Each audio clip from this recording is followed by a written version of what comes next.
만나서 반갑습니다, 기자님. 예, 반갑습니다. 예. 예, 아니, 아, 골닷컴에서 같이 일할 때, 뭐 아무튼 얼굴 보는 건 되게 오랜만이고, 그렇죠. 예, 사실 어제 우리가 통화를 하기 전에 잠깐 통화하자고 해놓고 얘기하다 보니까 50분이 됐더라고요, 얘기가. 예, 그래서 그렇더라고요. 우리 또 딴 데로 새면은 밤새 할 것 같으니까 얼른 주제로 예, 들어가겠습니다. 예, 먼저 그 10만 구독자 정말 축하드립니다.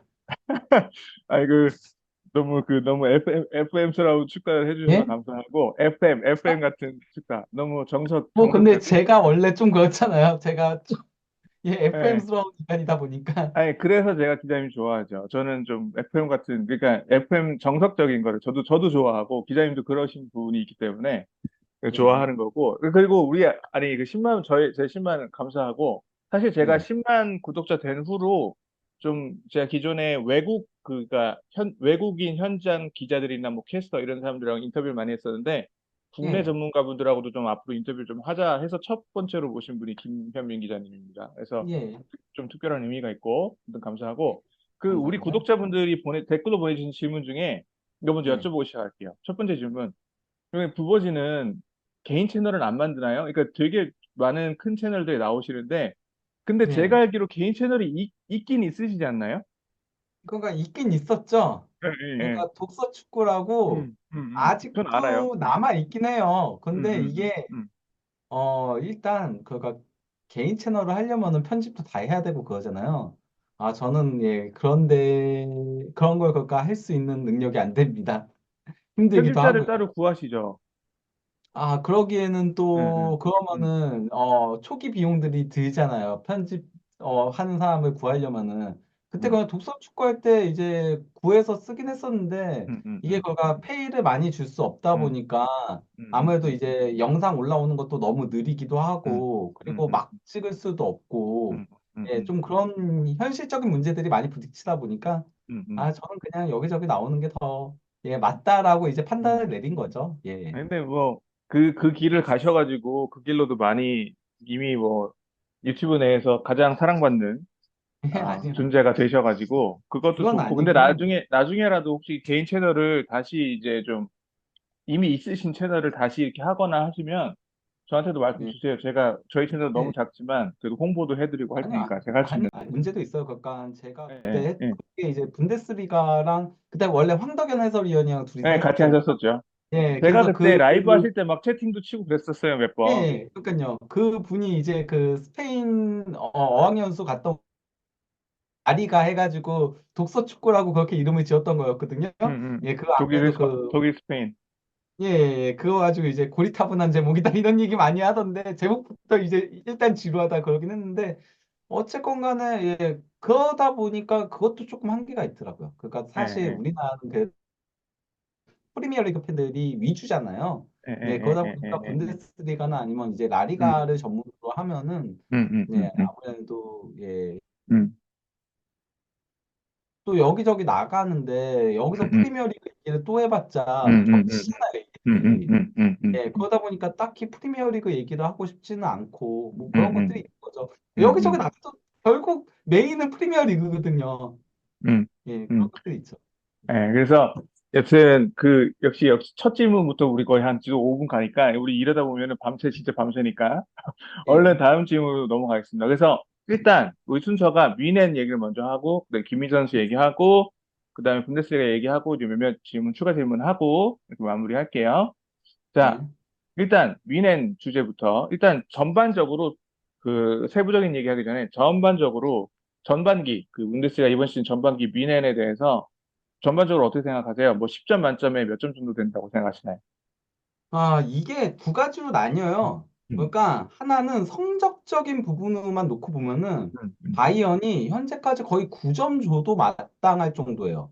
음, 그러니까 지금 레버쿠젠이 미친 행보를 보이고 있어서 2위인 거지. 현재 음, 바이언의 분데스리가 성적이라던가 챔피언스리그 성적 자체는 그래도 거의 최근 5년 사이에 가장 좋은 초반 성적을 올리고 있어요. 분데스리가 음, 성적도 그렇고, 뭐 챔피언스리그에서도 5승 1무 무패를 기록했고, 물론 뭐 포칼에서 조기 광탈한 거는 조금 걸림돌이긴 하지만은, 그게 이제 1점을 깎을 정도인 거지. 성적 면에서는 뭐 충분히 좋은 시즌을 보내고 있어. 이번 시즌이 도리어 그렇다라고 할 수 있는데 문제는 내용적인 부분이 음, 약간 음, 불안불안한 장면들이 많잖아요. 아니, 사실 특히 이제 그 바이언이 득점 부분에 있어서는 어 가장 빠른 페이스예요. 가장 음, 많은 골을 넣고 있어요. 같은 라운드 기준 음, 역대 가장 많은 골을 넣고 있을 정도로 지금 미친 득점 행보를 보이고 있어요. 거기에는 이제 그 케인의 가세가 방점을 찍은 부분들이 있는 거죠. 네, 근데 이제 그 실점도 사실 기록적은 많진 않아요. 골득실은 레버쿠젠보다 바이언이 더 좋거든요. 음, 근데 이제 좀 내용적인 부분에서 많이 흔들리는 장면들도 있고, 음, 좀 어처구니 없이 실점하는 장면들도 있고, 음, 그러다 보니까 체감상으로 느끼는 거, 이런 음, 것들까지 다 하면은 한 7점? 음. 그 예, 방금 말씀하신 게 제 바로 다음 질문인데 이게 예, 위넨이 그 전반기에 보면 이게 엄청 막 대량 득점해가지고 이겼다가 또 갑자기 뜬금없이 막 대량 실점하고 막 이게 그 약간 이게 기복이 좀 있다고 해야 되나? 좀 이게 예, 내용 면에서 예. 이런 문제들이 많이 나왔고 우리나라 팬들도 그걸 많이 봤고 왜 그럴까 많이 생각을 했었는데 기자님 보시기에는 그 이유가 뭘까요? 뭐 뎁스의 문제다 이런 얘기도 많이 있었는데 예. 어떻게 생각하세요? 저는 일단 첫 번째는 뎁스의 문제이긴 음, 하다라고 생각을 해요. 그러다 음, 보니까 선수들이 조금 혹사해서 뛰고 있고, 특히 수비 쪽. 음, 음, 음, 사실 음, 바이언이 지금도 그러니까 영입해야 되는 포지션에 지금 계속 얘기가 나온 게 센터백, 오른쪽 풀백, 그리고 수비형 미드필더 이렇게 세 포지션이 얘기가 나오고 있거든요. 이쪽이 정말 백업이 없다시피 해요. 그러니까 바이언의 센터백 3명은 월드 클래스예요. 김민재, 더리우트, 음, 우파메카노 셋 다 음, 진짜 월드 클래스 음. 센터백인데 문제는 대부분 이제 특히 챔피언스 리그를 병행하는 팀들은 4명을 데리고 하잖아요. 센터백 최소. 2명의 센터백을 세울 거면은 4명으로 나가야 되는데 3명밖에 없다. 음, 이거부터가 음, 문제인 거죠. 거기다가 이제 오른쪽 풀백도 전문 오른쪽 풀백은 마즈라이 한 명이다 보니까 마즈라이가 부상일 때는 라이머 수비형 미드필더가 음, 내려와서 뛰고 있는 거거든요. 그 전문 수비형 음, 미드필더가 내려와서 뛰고 있는 거거든요. 그러니까 그 전문 오른쪽 풀백이 한 음, 명밖에 없는 건 거죠. 이런 문제들이 있다 보니까 그쪽이 흔들릴 때가 있는 거죠. 계속 경기들 나오다 보면은 그래서 특히 이제 주중 주말 이 경기들이 있을 때면은 한 경기가 꼭 흔들려요. 이 음, 중에. 그러다 보니 그런 문제들 그게 이제 조금 기복으로 연결되고 있다라고 생각을 하고요. 또 이제 그 투엘 감독도 약간은 초반에는 그리고 지난 시즌 그간 막판에 이제 팀 지휘봉을 잡았잖아요. 그러고 나서는 자기 고집을 조금은 부린 부분들도 있다라고 생각을 해요. 네. 본인이 하고 싶어하는 전술을 구현하기 위해서 그걸 조금은 고집하면서 어떻게든 자기 전술대로 하고 싶어 했고 또 거기에 맞게 선수단을 영입해달라고 계속 요청을 했고 문제는 이제 그 바이언이 여름까지 단장이 없었어요. 단장이 그가 9월에 선임이 됐거든요. 그 프로인트라고 잘츠부르크 단장 역할을 했던 인물이 이제 부임이 된 건데 그러다 보니 이제 그 감독과 그리고 원래 그 테스크포스라고 불리긴 했었는데 과거에 이제 그 바이언의 명예회장이었던 울리 베네스와 그리고 또 이제 바이언의 과거 CEO였던 루메니게와 그리고 현재 CEO와 이런 사람들이 투엘과 함께 회의를 통해서 선수 영입을 단행을 한 건데 사공이 많다 보니까 이게 너무 늦어진 거예요. 그걸 음, 음, 대표적으로 보여준 게 바로 이제 그 팔리냐 사태. 그거 음, 솔직히 말하면 총극이잖아요. 이게 음, 바이언이라는 빅클럽이 보여줘선 안 되는 총극인 거거든요. 진작에 영입에 나섰어야 됐고, 확실하게 영입을 했어야 되는데 이적 시장 마감까지 안 돼서 도리어 돌려보내고, 그러면서 도리어 선수 뎁스는 줄어든 상태로 시즌을 시작했다. 이거 음, 자체가 문제였다 보니까 그런 가운데 그러면은 이제 투엘 감독이 거기에 맞게 팀을 조금 전술을 수정을 할 필요성이 있었는데 본인이 하고 싶어 하는 거 그리고 또 이제 마치 왜 수비형 미드필더 영입 안 해줬어 이걸 보여주려는 듯이 그렇게 조금 고집해서 플레이를 하다가 그러다가 이제 특히 전방 압박을 강하게 가져가는 팀들 라이프치히라던가 프랑크푸르트라던가 이런 팀들 상대로 정말 고전을 했거든요. 그래서 이제 네. 슈퍼컵 0대3 대패를 음, 당하기도 했고, 음, 또 이제 프랑크푸르트전 1대5 대패를 당하기도 했고, 근데 딱 프랑크푸르트전 패하고 나서 투엘 감독이 조금 조정을 하더라고요. 네, 그러면서 조금 실리적인 운영을 하면서 지난 이제 음, 슈투트가르트전에 3대0 대승을 거두고 또 이제 맨유전에도 1대0 승리를 거뒀는데 이 두 경기가 의미가 큰 게 뭐냐면요. 수비적으로 조금은 바꿨어요. 수비 음. 자원이 부족할 때 계속 공격적으로 하면 수비 쪽에 계속 과부하가 걸리잖아요. 네네. 근데 조금은 수비적으로 내려앉으면서 플레이를 하다 보니까 맨유전에 슈팅 5번 허용했거든요. 이게 프리미어 리그 팀이 챔피언스 리그에서 기록한 가장 음, 적은 슈팅이래요. 음, 그러면 맨유 같은 팀이 음. 5번밖에 물론 지금의 맨유는 공격에서 매우 문제가 많은 팀이긴 하지만요. 네. 그리고 슈투트가르트도 분데스리가에서 득점력이 세 번째로 강한 팀인데 그리고 기라시 같은 선수가 있는데 슈팅 6번밖에 안 됐었거든요. 음, 그러니까 투엘 감독이 그래도 조금은 이제 와서는 타이업을 음, 하고 있는 모습들도 있다라고 할 수 있겠죠. 예. 사실 지금 제가 그 기자님한테 우리 시작하기 전에 그 제가 드렸던 질문 플로우대로 지금 말씀을 이게 우리가 짜고 하는 게 아닌데 예. 자연스럽게 그렇게 가고 있습니다. 그래서 제 다음 예. 질문이 뭐였냐면 투엘 감독이 이제 어느 정도는 이미 말씀하셨지만 투엘 감독이 사실 지난 시즌에도 거의 우승을 놓칠 뻔했었잖아요, 마지막에. 그렇죠. 놓칠 뻔하다가 우승을 하긴 했는데 이게 사실 첼시에서 경질된 사실 저는 첼시가 그 타이밍에 투회를 자른 거는 정말 실수였다고 저는 많은 첼시 팬들도 그렇게 생각할 거고 그렇죠. 아무튼 근데 투회 감독의 관점에서 보면 약간 전 투회 감독이 진짜 전술 천재라고 생각하는 사람 중에 하나인데 예. 근데 약간 슬럼프 같은 게 좀 있지 않았나 첼시에 경질되고 처음 오서 미넨에서 적응하는 기간에 예. 그래서 투엘 예. 감독도 약간 감독으로서 약간 슬럼프 혹은 이런 어려움이 있지 않았나 이게 미넨의 좀 가끔씩 불안한 모습으로 나오지 않았나라고 저는 생각했고 그걸 예. 여쭤보려고 했었는데 이미 어느 예. 정도 말씀을 하셨죠?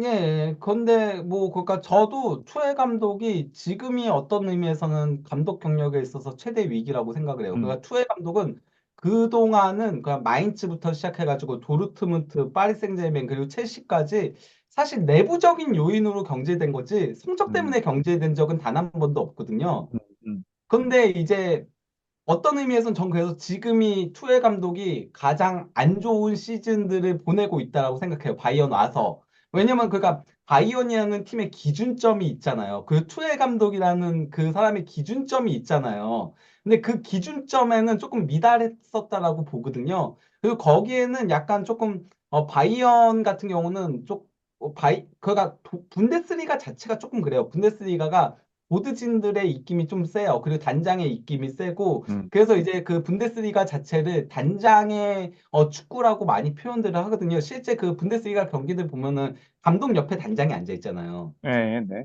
예, 감독 옆에 다른 리그들 안 그렇잖아요. 감독 그렇죠, 옆에 그렇죠. 팀 스태프가 있지 어디 단장이 앉아 있어요. 이거는 이제 음. 분데스리가만의 특징이라고 할 수 있거든요. 그러니까 독일 같은 경우는 약간 조금 어떤 의미에서는 미국식 스포츠랑 좀 비슷한 부분들이 있어요. 그러니까 음. 팀을 구성하는 게 더 중요하다라고 생각을 해요. 전술적인 요소보다도 약간 MLB 같은 거잖아요. 단장이 중요하고 약간 어떻게 보면 예, 야구 같은 느낌, 미국 야구 같은 예. 느낌.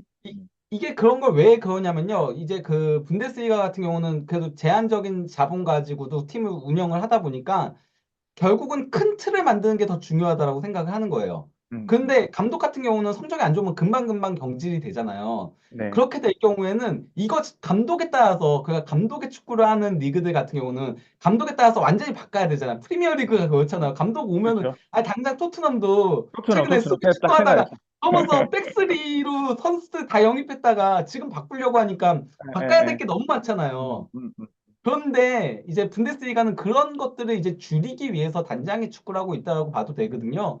조금 그런 것들에서 근데 이제 투엘 감독이 워낙 고집이 센 사람이다 보니까 그것 때문에 항상 마찰이 있었잖아요. 음, 마인츠에서도 그랬고 도르트문트에서도 그랬고 파리 생제르맹에서도 그랬고 첼시에서만 유일하게 로만 밑에서만 로만이 전폭적으로 지원을 해줬거든요. 그래서 문제 없다가 보일리 부임하니까 바로 또 문제가 발생을 예, 했잖아요. 그것 예, 때문에 예, 예, 예. 결국은 경질된 거잖아요. 투엘 감독 같은 경우는.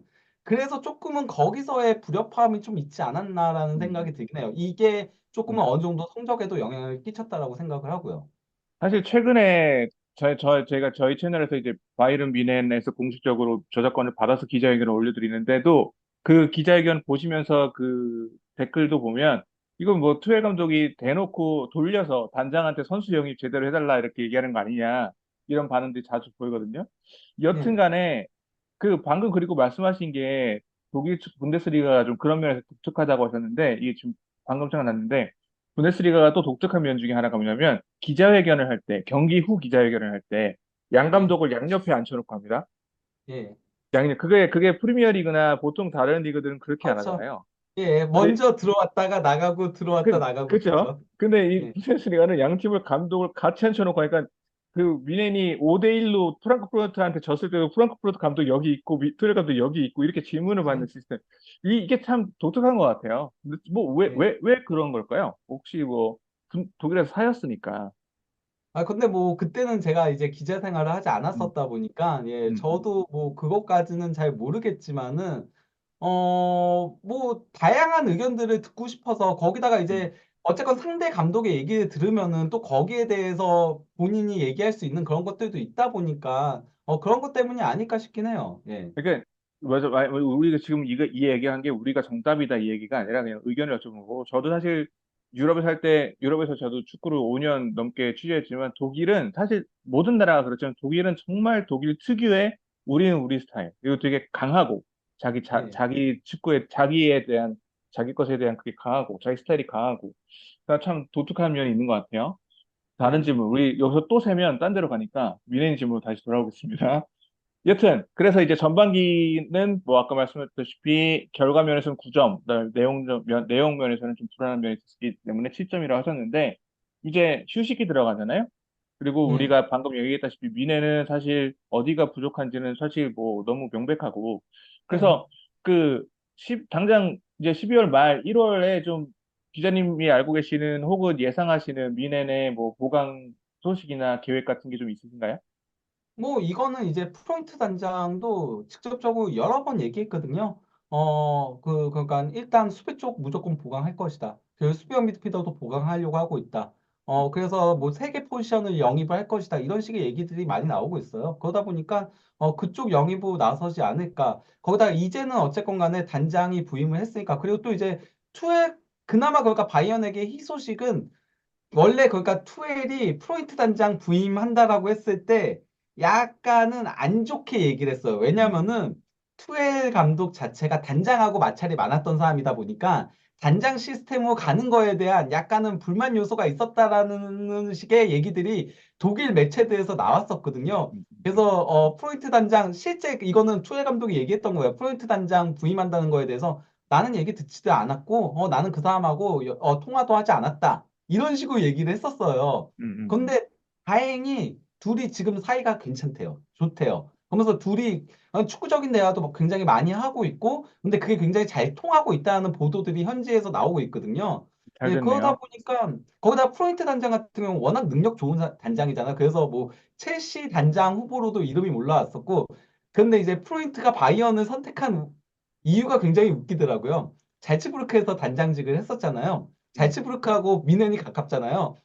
어머니를 만나러 가야 되는데 예, 집에서 예. 가까워서. 그래서 바이언을 맡았다라고 하더라고요. 효자. 근데 진짜 네로라는 빅클럽들이 다 원하던 능력 있는 단장이거든요. 뭐 홀란부터 시작해서 잘츠부르크에 쟁쟁한 선수들 많았잖아요. 그걸 이제 영입을 성사시킨 인물이었다 보니까 예, 그래서 뭐 프로이트 단장이 잘 하지 않을까라는 기대감은 있긴 합니다. 네, 예, 뭐 거기다가 뭐 포지션은 예, 수비 다음에 뭐 수비. 예, 아무튼 뭐 근데 좀 빠른 영입이 필요하지 않을까 싶기도 한데 가능한. 왜냐면 또 지금 김희재 선수 차출도 될 그렇죠. 거고 김희재 예. 선수 빠지면 그래서 센터백이 두 명밖에 안 오는 거잖아요, 지금? 전문 예. 센터백이. 그래서 센터백이나 아니면은 센터백과 오른쪽 풀백을 동시에 설 수 있는 선수를 영입을 가장 먼저 하려고 한다라고 해요. 왜냐면 그래서 김민재, 마즈라이 나가니까. 그 예. 다음에 지금 분데스리가가 지금 레버쿠젠이 아까 말씀하셨다시피 지금 무패. 우리가 이 방송이 나갔을 때는 아마 새 경기가 한 번 더 있어서 좀 바뀔 수는 있지만 현재까지는 무패 1위인 상태인데 아마 안 바뀔 거예요. 다음 경기가 아, 보움이어서. 그렇게 예. 예상하시는군요. 예. 여튼간에 보훔이 도르트문트랑 바로 붙어 있죠. 그렇죠. 위치적으로. 제가 예, 예, 도르트문트 취재 갔을 예. 때 보훔에서 숙소를 샬케, 잡았던. 예, 예. 그 샬케랑 보훔이랑 붙어 있죠. 예, 샬케랑 예, 더 가깝죠. 근데 예, 예. 샬케랑 도르트문트도 붙어 있으니까. 예, 예, 예. 그 이어져 있죠. 그래서 예, 제가 도르트문트 취재 갔을 때 바로 옆에 있는 보훔에서 했던 기억이 나는데 여튼 예. 보훔한테 지지 않으면 레버쿠젠은 전반기를 무패로 끝내는 상황인데 그러면 바이언 그 뮌헨 입장에서는 리그 우승은 무조건 해야 되는 팀이 바이에른 뮌헨인데 그렇죠. 그 후반기에서 우승 경쟁 어떻게 생각하시나요? 그 이제 레버쿠젠이랑 뮌헨이랑 혹은 또 제3의 팀 리그 우승 경쟁에 대해서. 뭐, 그러니까 그 바이언이 슈투트가르트 상대로 3대 0 대승 거두면서 사실상 이제는 양강 체제라고 보이긴 해요. 이제는 레버쿠젠과 바이언 양강 체제라고 보이는데 그러니까 바이언이 못하고 있는 게 아닌데 레버쿠젠이 너무 잘하고 있는 거거든요, 지금. 말도 안 되게 잘하고 있는 데다가 내용적인 부분까지 좋아요. 레버쿠젠은 지금 유럽에서 가장 경기 내용적인 부분이 좋은 팀 중에 하나예요. 음, 그러니까 전 유럽을 다 따지더라도 실제 많은 평론가들도 그렇게 얘기들을 유럽의 평론가들도 그렇게 얘기를 하고 있거든요. 음, 그러면서 이번 시즌 유로파리그 우승 후보로 레버쿠젠과 리버풀 이 두 팀을 딱 뽑고 있어요. 그 정도로 지금 레버쿠젠은 경기 내용적인 부분도 좋고 거기다 이제 사비 알론소 감독이 정말 대단하다라고 느끼는 게 대부분의 감독들은 점유율 축구를 하거나 그러니까 뭐 만들어가는 축구를 하거나 아니면은 역습 축구를 하거나 둘 음, 중에 한 가지의 기본적인 색채는 있거든요. 근데 네네. 알론소 감독은 그게 없어요. 음, 그리고 이거를 본인이 직접 얘기를 했었어요. 원래 음, 그 본인이 레버쿠젠 감독 부임을 했었을 때 뭐라고 얘기했냐면요. 나는 무리뉴 감독의 지도도 받아봤고 베니테스 음. 감독의 지도도 받아봤고 안첼로티 감독의 지도도 받아봤고 펩 가르디올라 감독의 네, 지도도 받아봤다. 네, 그렇죠. 그래서 나는 점유하는 축구도 할 줄 알고 예, 예, 예. 역습하는 축구도 할 줄 알고 수비 축구도 할 줄 안다라고 했는데 그걸 지금 제대로 보여주고 있어요. 그러니까 음, 레버쿠젠이 그래요. 레버쿠젠이 지난 시즌은 속공 위주의 축구를 했었거든요. 그러면서 그걸로 재미를 봤었는데 이번 시즌에는 기본적으로는 점유하는 축구를 해요. 근데 음, 이 팀이 점유하다가도 속공해야 될 때 속공 굉장히 잘해요. 그러다 음, 보니까 지표가 제가 그 여태까지 보지 못한 지표들이 나와요. 음. 대부분은 점유하는 팀들은 속공에 관련된 지표들이 떨어질 수밖에 없어. 그럴 수밖에 없잖아요, 그렇죠. 음, 음, 기본적으로. 음, 근데 두 개 지표가 다 높게 나와요. 이 말이 음. 안 되는 거거든요. 뭔가 새로운 어떤 이게 무리뉴랑 펩이라고 하면 이게 사실 이게 극단으로 나뉘는 이게 반대에 있는 건데 지금 그거 둘 다 겪어본 감독이 뭔가 새로운 걸 창조하는 중이라고 봐도 될 것 예. 같고. 그러다 음, 보니까 이제 저도 요즘은 레버쿠젠 축구를 가장 흥미롭게 재밌게 보고 있고요. 한준희 음, 위원님도 저한테 그렇게 얘기를 음, 하셨고요. 그리고 음, 또 이제 페노 그 새벽에서 축구 전문가 음, 있잖아요. 그 사람도 음, 그렇다라고 하더라고요. 그 음. 정도로 굉장히 흥미로운 축구를 하고 있어요. 예, 근데 그래서 문제는 그게 이제 우승까지 이어질 수 있을 것이냐. 그렇죠. 예, 그게 예. 문제인 뮌헨이 거죠. 그걸 뒤집을 수 있을 거냐. 그거죠. 예. 여기에 대해서는 저는 만약에 바이언이 시즌 막판까지도 지금 같은 승점 차, 그러니까 지금 승점이 4점 차긴 하지만은 한 경기가 폭설로 연기가 됐거든요. 그렇죠. 그 한 경기 한 덜했죠. 경기를 승리를 하면은 1점 차예요. 그렇죠. 이 음. 1점 차를 만약에 시즌 막판까지 이어간다면은 그러면은 바이언이 결국은 우승할 가능성이 조금 더 높아지지 않을까 싶어요. 마지막에 뒤집어서 우승 많이 해본 그 저력을 할 수 그렇죠. 있지 않을까. 그게 지난 시즌도 이미 봤잖아요. 그렇죠, 그 그렇죠. 바이언은 항상 그래왔어요. 음. 바이언 선수들은 그러니까 우승이 어떤 의미에선 DNA와 같아요. DNA가 있는 거죠. 우승 예, DNA가. 그러다 보니까 시즌 막판에 가서도 지고 있더라도 우리는 결국 우승할 거야. 이런 자신감을 가지고 플레이를 하거든요. 반면에 이제 도르트문트가 최근에 계속 그거의 피해자였잖아요. 음. 도르트문트가 막판 역전 우승을 내주는 거의 예, 예, 피해자가 바로 예, 예. 도르트문트였는데 매번 그러다 보니까 사실 지난 시즌은 진짜 도르트문트가 그냥 우승해야 되는 거였어요. 정말, 페널티킥만 넣었어도 우승하는 거였어요. 근데 그것도 알레가 분데스리가에서 페널티킥 성공률 100%였어요. 근데 음, 공교롭게도 첫 실축이 그때였어요. 그런 이상한 일들이 발생하기 때문에 거기다가 레버쿠젠도 분데스리가 우승이 단 한 번도 없는 팀이에요. 레버쿠젠이 음, 그러니까 사실 레버쿠젠은 그래도 1990년대부터는 꾸준하게 성적을 내던 팀이잖아요. 분데스리가에서 좋은 성적을 냈는데 우승이 네. 한 번도 없다 보니까 애칭이 비체쿠젠이라고 있는데 이게 음, 바이스거든요. 영어로는. 예, 그러니까 예, 준우승 쿠젠. 예, 예, 그리고 또 예, 이제 예. 레버쿠젠이라고 있어. 절대 음, 우승하지 못한다. 네버, 그렇게 네버. 불리는 거거든요. 심지어 그 레버쿠젠이 2001 시즌인가 그때 우승 거의 확정적이었는데 거기서 발락이 음, 자책골을 넣어가지고 네. 준우승한 적도 있어. 막판에 뒤집어가지고. 음. 그러다 보니까 이런 일이 반복될 가능성이 높아진다. 저는 그러면 막판까지도 지금 같은 승점 경쟁이 이어진다면은 바이언 우승 쪽에 조금 더 무게 중심을 둘 음. 거예요.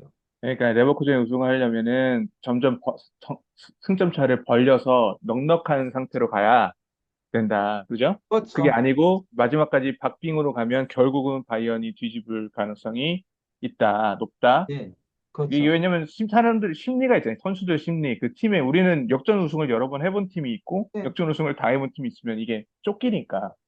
예, 하여튼 뭐 타당한 말씀이라고 생각하고 저도 사실 비슷하게 생각을 하고 그다음에 이제 그 아까 우리 사실 레버쿠젠에 대해서 여쭤보려고 했었는데 이미 잘 말씀해 주셨고 그다음에 이제 몇몇 미네네 선수들에 대해서 여쭤보면 김민재 선수 얘기하기 전에 그 최근에 경기에서 파블로비치가 세트피스에서도 막 골을 막 잘 만들어주고 좀 예. 기대되는 모습을 보여주기로 했는데 이후에 어떻게 이 선수를 더 중용하는 방향으로 갈 거라고 생각하시는지 아니면 뭐 직전감을 다른 선수 영입할 거라고 생각하시는지 어떻게 생각하시나요? 그러니까 직전값은 직전감대로 영입할 거라고 보고요. 이 선수를 저는 중용할 거라고 생각을 해요. 앞으로는 조금 더 다 기회들을 같이. 많이.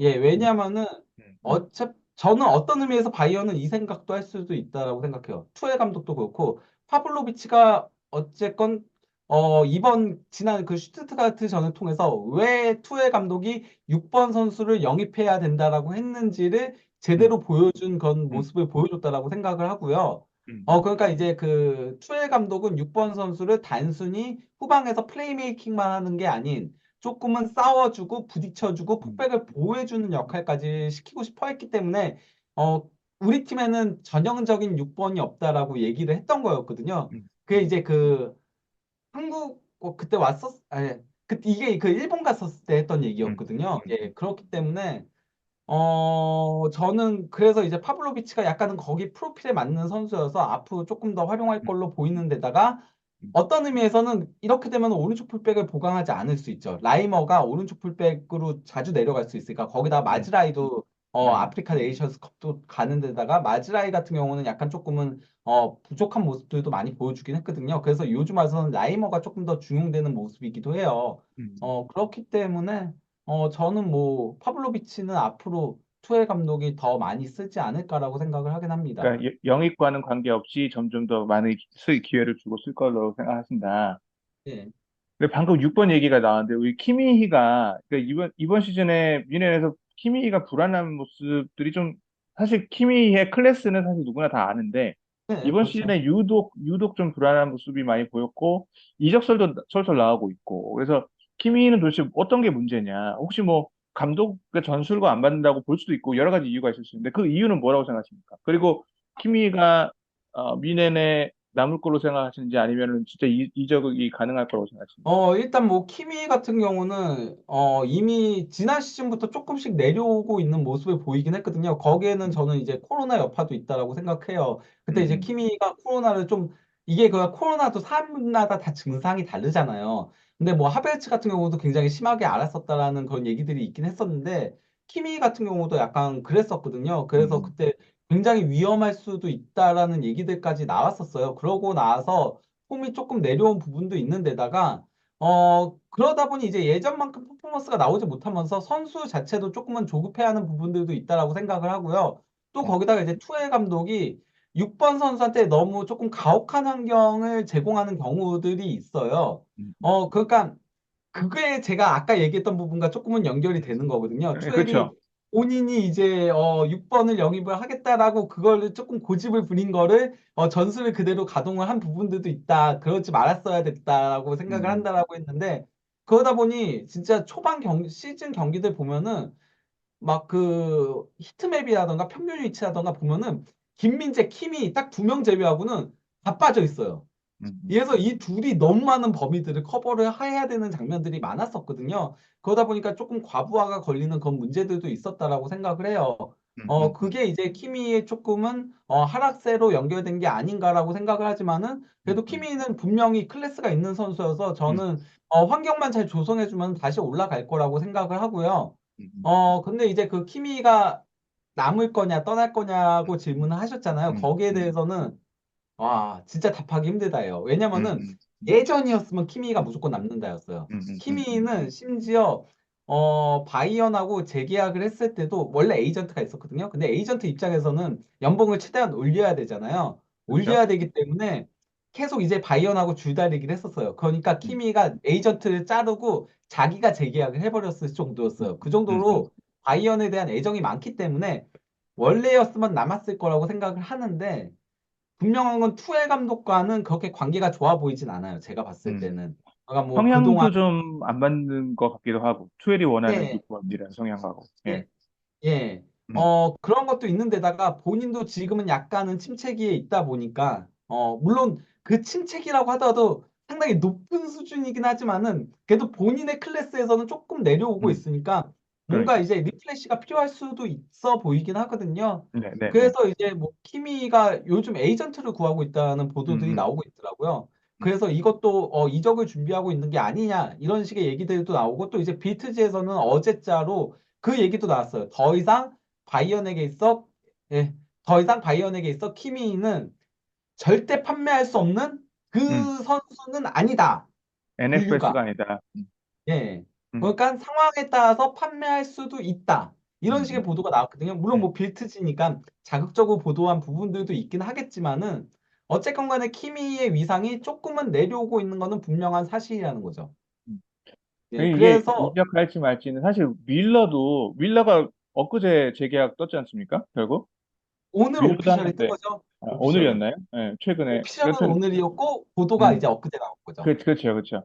이제 밀러도 사실 한때 나가냐 마냐 했지만 결국은 뮌헨에 남았고 예. 뮌헨의 충성심이 강한 선수들이 비슷한 모습을 보여서 사실 진짜 제가 봐도 이건 예상하기가 힘들어요. 이 예. 키미가 그러니까요. 떠날 거냐 말 거냐. 근데 그거는 그러니까 근데 음, 예, 아시다시피 독일 선수들한테 바이어는 특별한 음, 존재를 가지고 있거든요. 특별한 그렇죠, 느낌을 그렇죠. 가지고 있다 네. 보니까 이렇게 마찰이 있다가도 결국 재계약하는 경우가 너무 많아요. 그럼 밀러처럼. 그러니까요, 밀러는 지금 주전 경쟁에서 완전히 밀려났잖아요. 음, 음, 그럼에도, 그리고 짧은 시간 출전을 함에도 불구하고 나올 때마다 잘하고, 그거 사실 그 출전 시간 줄어든 것 때문에 밀러가 이적할 수도 있다는 얘기들이 나왔는데, 덜컥 재계약해버리잖아요. 그러니까, 키미도 지금은 약간 음, 조금은 바이언과 특히 투엘 감독과의 관계가 안 좋아 보인다라고 하지만은, 음, 바이언이기 때문에 잔류할 음, 가능성도 충분히 있다. 그래서 예측 그렇죠. 불가다. 네. 예. 그게 가장 정석적인 말씀인 것 같고, 우리 이제 우리가 미넨 주제로 계속 하다 보면 다른 질문을 못 하니까 미넨 주제로 마지막 질문을 하면, 우리가 케인 얘기도 안 할 수가 없는데, 케인이, 첫 시즌부터 뭐 거의 뭐 역대급 그 임팩트를 보여주고 있는데, 전반기 미넨 최고 선수는 케인이라고 생각하십니까? 아니면 케인 아니고 다른 선수가 따로 있다고 생각하십니까? 이건 뭐 무조건 음, 케인이죠. 음. 예. 케인은 케인이라고 생각하십니까? 예. 케인은 그러니까 뭐 단순히 바이언을 넘어서 지금 페이스는 분데스리가 역대 페이스예요. 그러니까, 실제 예. 그러니까 음, 20골을 14경기 만에 기록한 게 처음 있는 일이고요. 이전 기록이 우베 젤러가 21경기에 14골이에요. 에이, 음. 21경기 20골이에요. 예, 예, 예. 예. 그러니까 그걸 7경기나 앞당긴 거거든요. 이거 네, 말도 안 되는 그렇죠. 거예요. 그러니까 예. 페이스가 그런 게 아니라 기록 자체가, 그죠? 기록 자체가 역대급이니까, 예. 진짜, 이적료가 너무 않았나 싶을 정도로 잘하고 있는. 그렇죠. 예, 거기다가 예. 케인은 단순히 골로 얘기하는 선수가 아니잖아요. 음, 특히 음, 이제 최근 들어서 제가 아까 얘기 드렸다시피 프랑크푸르트전 대패 이후에 바이언이 조금 더 실리적인 축구를 하거든요. 그러면서 케인의 능력이 더 발휘하고 있어요. 케인이 음. 내려와서 그쪽에 찔러주는 패스들 있잖아요. 그 그게 바로 역습으로 이어지거든요. 토트넘에서 손흥민 선수랑 잘했던, 그러니까요. 예. 그러다 보니까 지금 더 잘해요. 그렇게 바꾸면서. 그러니까 케인은 언제든지 9번을 하다가 10번으로 할 수도 있는 선수고, 예. 정말 이 9번, 10번을 동시에 이렇게 잘하는 선수가 좀 있었을까 싶을 정도로 물론 역대급 역사를 뒤져보면 있기야 있겠지만은 예. 최근에는 정말 있었을까 싶을 정도로 케인이 전반기 위는 베스트다. 예, 그래서 이제 사네가 케인의 영향을 매우 많이 받아서 이번 시즌 커리어 하이를 보내고 있는 거죠. 그렇죠. 도움을 많이 받았죠. 네. 예. 네, 알겠습니다. 그러니까 우리가 여기서 다른 선수들 더 얘기하면 끝도 없으니까 우리 잠깐 쉬었다가 우리 김민재 선수 얘기랑 다른 선수들 얘기 좀 하겠습니다.